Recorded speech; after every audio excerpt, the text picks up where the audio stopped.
Today, I want to talk to you about adrenal fatigue and iron metabolism. So, if you're exhausted, you're tired, you're burnt out, you feel cold all the time, you crash in the middle of the day, you don't handle your stressors very well, you don't fall asleep right away, you wake up exhausted, you have anxiety, you have feel cold, you have heart palpitations. If this describes you to a T, you may want to understand the connection between adrenal fatigue and iron. My name is Dr. Joel Rosen. I am the Adrenal Fatigue Recovery Ninja, and today I'm going to explain to you the connection between iron and adrenal fatigue. So when we're stressed, our body secretes cortisol, and then cortisol creates a lot of different system challenges in the body, like settling inflammation, supporting your immune system, increasing your energy, balancing your minerals. So what I want to do though is talk about the iron connection. And what I do with every client that we work with is we do a full functional genomic analysis, and that's a genetic test looking at the saliva.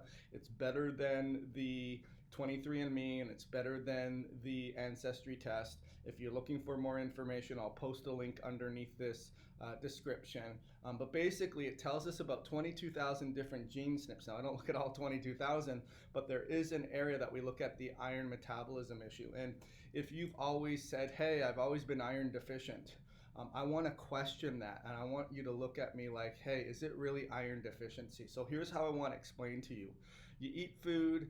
Today, in today's day and age, a lot of foods are enriched with iron, so we don't have a challenge with getting the iron in our dietary supply. It's from there that the challenges arise. So potentially we have challenges with secretions. We're not making enough hydrochloric acid, and we're not making enough nutrients to absorb that. So that could be an iron deficient problem.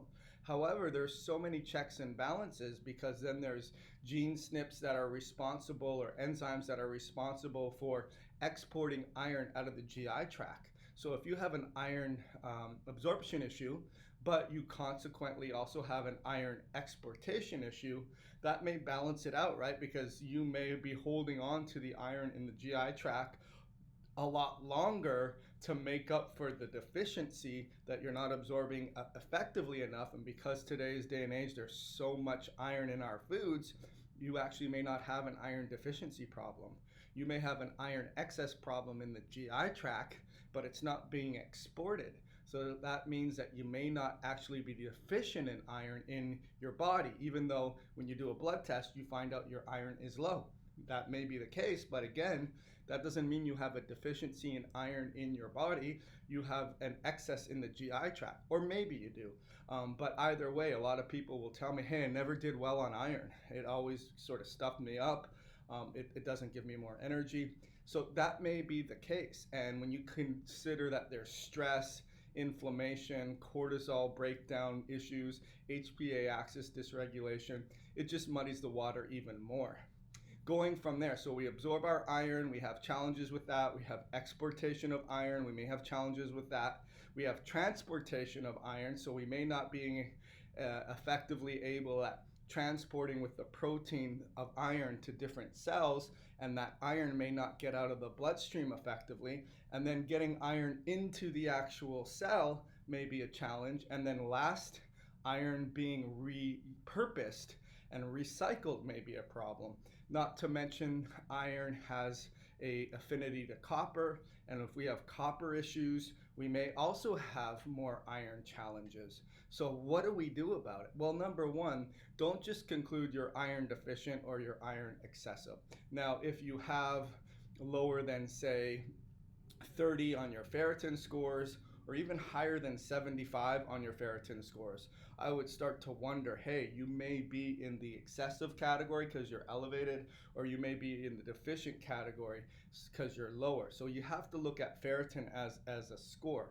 I would also tell you to go get a genetic test, because then that, and have someone interpret that so you can explain where the baton is being dropped. Is it the absorption? Is it the export, the transport, the utilization, the recycle, the magnesium, the copper? And any one of those areas, or a combination of those areas, can create the challenges. So it's not just blindly throwing a dart at a moving dartboard and expecting to hit it, just like just taking iron and expecting to hit it. The consequence of all this is if your iron is being metabolized incorrectly, it will create free radicals. And when it creates free radicals like hydroxyl radicals, Fenton reactions, hydrogen peroxide, peroxynitrite, you're not going to have the nutrients, the firefighters on board to put out those fires. So now you have joint pains, brain fog, premature graying, premature aging, fatigue, and you just don't feel good. So my name's Dr. Joel Rosen. Make sure you like or subscribe to my YouTube channel. Check out my website at thetruthaboutadrenalfatigue.com, and make sure you take heed to these important instructions and these important pieces of information so that you can overcome your adrenal exhaustion fatigue nightmare. Have a great day.